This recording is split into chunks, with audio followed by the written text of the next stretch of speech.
saya Risa Triyulina, NIM 2013015. Saya mahasiswi D3 Kebidanan Akbid Bina Husada Serang. Video ini untuk memenuhi salah satu tugas mata kuliah mikrobiologi yang diberikan oleh Bapak Sarjito. Di video kali ini kita akan membahas tentang apa itu parasitologi dan helmintologi. Nah, sebelumnya teman-teman harus tahu dulu nih apa itu parasitologi. Parasitologi berasal dari kata parasitos yang artinya organisme yang mengambil makanan dan logos yang artinya ilmu. Jadi, parasitologi adalah ilmu yang mempelajari organisme-organisme yang hidup sementara atau tetap di dalam atau di permukaan organisme lain yang dihinggapi untuk mengambil makanan sebagian atau seluruhnya dari organisme itu. Jadi, parasit itu organisme yang merugikan ya teman-teman. Sekarang kita sudah paham apa itu parasit. Mari kita masuk dalam pembagian parasit. Parasit digolongkan menjadi 3, yaitu fitoparasit, zooparasit, dan spirochaeta dan virus.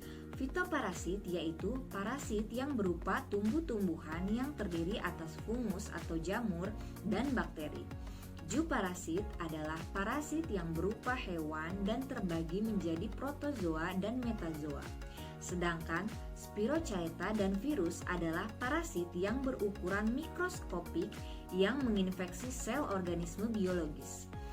Contoh dari parasit protozoa adalah Entamuba histolytica, Trichomonas vaginalis, dan Plasmodium sp. Dan contoh dari parasit metazoa adalah Helminthes dan Arthropoda.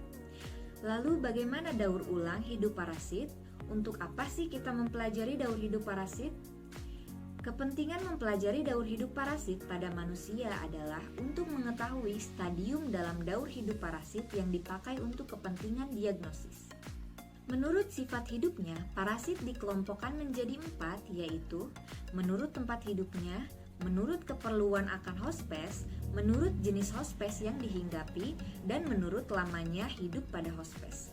Mari kita bahas satu persatu. Yang pertama, menurut tempat hidupnya. Parasit terbagi menjadi 2 macam, yaitu ektoparasit dan endoparasit. Ektoparasit adalah parasit yang hidup di permukaan tubuh atau kulit hospesnya. Jenis ini kebanyakan dari arthropoda, contohnya Pediculus capitis. Dan endoparasit adalah parasit yang hidupnya di dalam tubuh hospes, contohnya Enterobius vermicularis. Yang kedua, menurut keperluan akan hospes. Parasit terbagi menjadi 2. Yang pertama, parasit obligat dan parasit fakultatif. Parasit obligat adalah parasit yang selalu membutuhkan hospes dan akan mati jika tidak ada hospes. Contohnya cacing perut. Sementara parasit fakultatif adalah parasit yang hidup dengan mengambil makanan pada hospes tertentu, tetapi juga dapat hidup tanpa hospes, contohnya nyamuk. Yang ketiga, menurut jenis hospes yang dihinggapi, parasit terbagi menjadi 2. Di antaranya, parasit monoksen, yaitu parasit yang tinggal pada satu jenis hospes, contohnya Ascaris lumbricoides. Lalu ada parasit poliksen, yaitu parasit yang ditemukan pada lebih dari satu jenis hospes, contohnya Toxoplasma gondii. Yang keempat, menurut lamanya hidup pada hospes, terbagi menjadi 2. Ada parasit permanen, yaitu parasit yang menetap pada hospes tertentu, contohnya Ascaris lumbricoides. Dan parasit temporer, yaitu parasit yang sewaktu-waktu menghinggapi hospesnya, contohnya nyamuk. Selanjutnya kita akan membahas tentang apa itu hospes. Hospes yaitu organisme yang merupakan tempat atau organisme yang dihinggapi parasit. Hospes atau inang menurut macamnya dapat dibagi menjadi 4, apa saja? Yang pertama, hospes definitif, yaitu hospes tempat parasit hidup, tumbuh, menjadi dewasa, dan berkembang biak secara seksual. Yang kedua, hospes perantara, yaitu hospes tempat di mana parasit tumbuh menjadi bentuk infektif yang siap ditularkan ke manusia. Yang ketiga, hospes reservoir, hewan yang mengandung parasit dan merupakan sumber infeksi bagi manusia.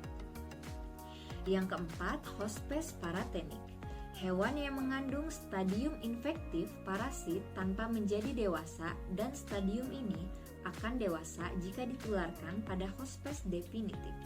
Selanjutnya kita akan membahas tentang taksonomi parasit. Apa itu taksonomi parasit? Taksonomi parasit yaitu suatu ilmu yang mencakup masalah identifikasi dan tata nama berbagai hewan yang hidupnya bersifat parasitis. Pemberian nama parasit diatur dalam sistem dua nama, yaitu genus dan spesies.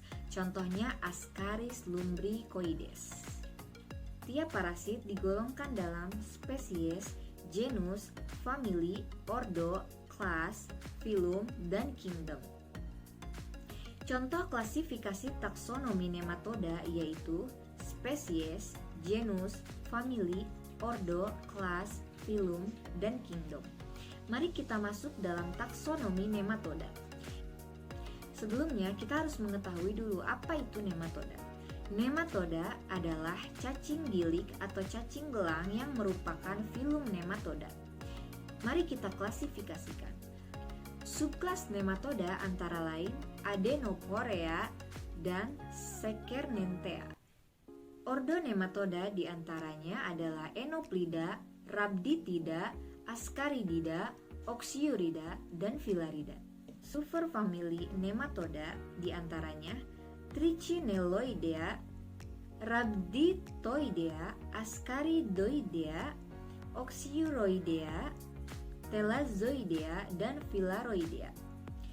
Genus dan spesiesnya diantaranya Trichinella spiralis, Trichuris trichiura, Strongyloides stercolaris, hookworm, Ascaris lumbricoides, Toxocaracanis, Toxocaracati, Oxyuris vermicularis, Thelazia sp, Usereria bancrofti, Brugia malayi, Brugia timori, Onsorcessa volvulus, Dracunculus medinendis, Manzonella ozardi. Sekarang kita akan membahas tentang helminthologi. Apa itu helminthologi? Helminthologi adalah cabang ilmu yang mempelajari cacing yang hidup sebagai parasit pada manusia.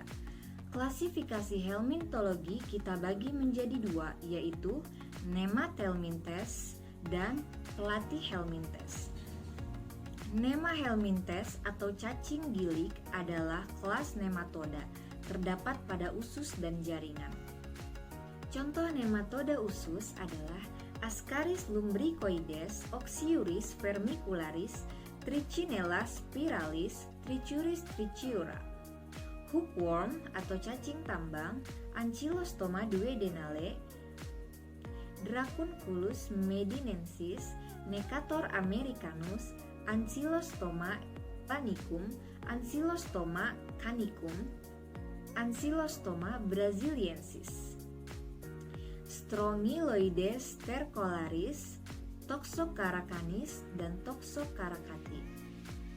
Contoh nematoda jaringan diantaranya Usereria bancrofti, Brugia malayi, Brugia timori, Onsorcea volvulus, Loa-loa, dan Manzonella ozardi. Platyhelminthes adalah kelas nematoda yang terdapat pada paru-paru, usus, darah, dan hati. Cara infeksi nematoda usus ada 3, yaitu secara langsung, modifikasi tipe langsung, dan penetrasi kulit.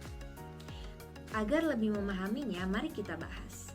Yang pertama, infeksi secara langsung. Contoh parasitnya adalah Oxyuris vermicularis dan Trichuris trichiura. Dalam hal ini, cacing dewasa langsung tumbuh dari telur cacing begitu sampai dalam traktus intestinalis. Jadi, siklus hidupnya dari telur menetas dalam usus lalu menjadi cacing dewasa tanpa bermigrasi. Yang kedua, modifikasi tipe langsung. Contoh parasitnya adalah Ascaris lumbricoides. Bagaimana cara infeksinya? Telur cacing berembrio masuk dalam intestinum, menetas menjadi larva, Larva filariform menembus dinding intestinum dan masuk dalam aliran darah, lalu masuk dalam siklus paru, kemudian tertelan dan dewasa dalam intestinum. Yang ketiga, tipe penetrasi kulit. Contohnya Ancylostoma duodenale dan Necator americanus. Bagaimana prosesnya? Telur menetas di tanah, berkembang dari larva rhabditiform menjadi larva filariform, lalu menembus pori-pori kulit manusia, lalu masuk ke pembuluh darah, lalu masuk ke siklus paru. Setelah itu tertelan lalu dewasa dalam usus. Sekarang mari kita membahas tentang nematoda jaringan. Contoh parasitnya adalah Wuchereria bancrofti, bisa menyebabkan penyakit Wuchereriasis atau elephantiasis. Stadium infektifnya mikrofilaria, vektornya nyamuk. Biasanya di perkotaan dia memiliki nama Culex puingui fasciatus. Jika di pedesaan dia memiliki nama Anopheles aedes. Mengalami dua periodisitas. Malam disebut nocturna dan siang disebut diurna. Sekarang kita akan membahas tentang trematoda. Apa itu trematoda? Trematoda disebut juga cacing isap atau cacing daun. Adalah kelas dari anggota hewan tak bertulang belakang yang termasuk dalam filum Platyhelminthes. Subkelasnya Digenia. Umumnya bersifat hermaprodit kecuali Schistosoma. Trematoda terbesar adalah Fasciolopsi busci. Mari kita bahas contoh trematoda yang bisa menyerang tubuh manusia. Pertama, trematoda yang menyerang hati, yaitu Clochnorsis sinensis, Opisthorsis felinus, Opisthorsis viverini, dan Fasciola hepatica. Selanjutnya, trematoda usus, yaitu Fasciolopsis busci, Echinostomatidae, Heteropidae. Selanjutnya, trematoda paru-paru, yaitu Paragonimus westermani. Lalu ada trematoda darah. Dalam trematoda darah ada 3 spesies, yaitu Schistosoma japonicum, Schistosoma hematobium, dan Schistosoma mansoni. Hospes definitifnya manusia, hospes perantaranya binatang. Bagaimana siklus hidup trematoda? Kita bahas. Yang pertama ada trematoda darah dan usus. Dari telur menjadi larva miracidium, lalu menjadi sporosista, lalu menjadi larva redia, lalu menjadi redia induk, lalu berkembang menjadi larva serkaria, lalu menjadi metaserkaria. Yang kedua, siklus hidup trematoda hati dan paru. Dari miracidium menjadi sporosista 1 dan sporosista 2, lalu menjadi serkaria. Bentuk infektifnya adalah serkaria. Sekian bahasan kita tentang parasitologi kali ini. Atas perhatiannya saya ucapkan terima kasih. Kurang lebihnya mohon maaf. Semoga bermanfaat. Wassalamualaikum warahmatullahi wabarakatuh.